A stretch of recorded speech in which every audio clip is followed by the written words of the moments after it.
दोस्तों सबसे पहले चैनल को सब्सक्राइब कीजिए और घंटी का निशान को भी क्लिक कर लें।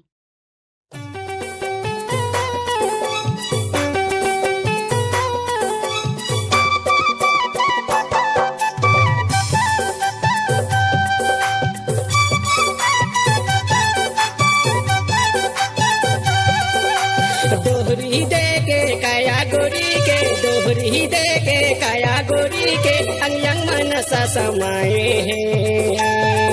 अरे लड़का जवाने न कौन पूछे 80 साल के बूढ़ा मोहाए। अरे लड़का जवाने न कौन पूछे 80 साल के बूढ़ा मोहाए हैं।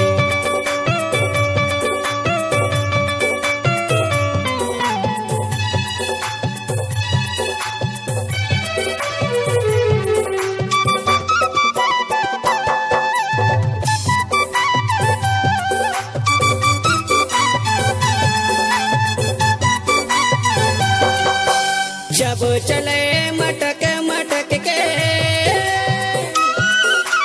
लिचली डोल कन्हिया, मुड़मा बोही के हौला गोरी जावा थावे पनिया।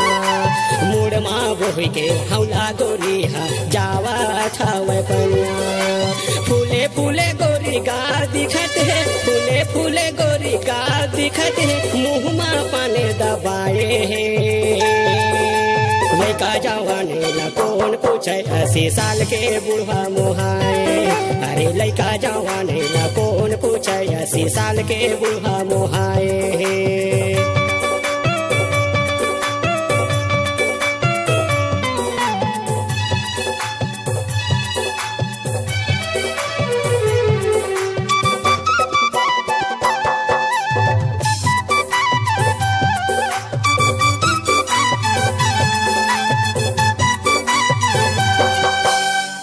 बछरे टूरी उमरिया,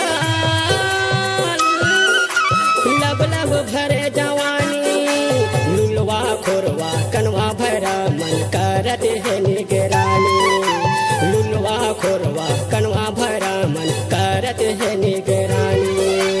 अपन अपन ले झपावत हवेगा, अपन अपन ले झपावत हवेगा, सड़क पर उतर आए हैं। अरे लड़का जवाने न कौन पूछे 80 साल के बूढ़ा मोहाए। अरे लड़का जवाने न कौन पूछे 80 साल के बूढ़ा मोहाए।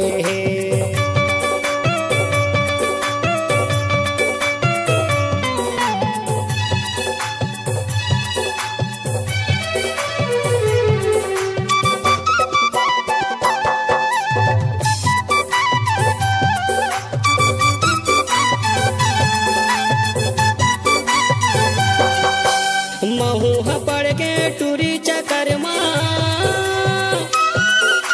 मोला हो गे प्यार। एकरे से मोला संगी चढ़ गे माया के बुखार। एकरे से मोला संगी चढ़ गे माया के बुखार। हाथे में गोदना गोदाए टूरी हा, हाथे में गोदना गोदाए टूरी हा, माधव सिंह लिखाए हैं। अरे लड़का जवाने न कौन पूछे 80 साल के बूढ़ा मोहाए। अरे लड़का जवाने न कौन पूछे 80 साल के बूढ़ा मोहाए। अरे लड़का जवाने न कौन पूछे 80 साल के बूढ़ा मोहाए। 80 साल के बूढ़ा मोहाए। 80 साल के बूढ़ा मोहाए। 80 साल के बूढ़ा मोहाए। जज सेवा जगराता के अपार सफलता के बाद छत्तीसगढ़ फिर से गूंज रहा है। छत्तीसगढ़ी सुपर हिट गीत नया धमाका मोला दीवाना बना के, जिसे सातों सुर से सुसज्जित किए हैं गायक माधव सिंह धुर्वे, विश्वजीत साहू, नीरू यादव, गायिका सानू धुर्वे की बेहतरीन आवाज में। कार्यक्रम हेतु संपर्क करें छत्तीसगढ़ी सांस्कृतिक लोक कला मंच, हमर संग संगवारी, ग्राम रामपुर ठाठापुर की शानदार प्रस्तुति, जिसे सजाया है शिवचरण साहू संरक्षक, गोपाल नेताम सचिव, लालजी साहू अध्यक्ष, परमेश्वर साहू संयोजक। हमारा संपर्क नंबर है 9754360156।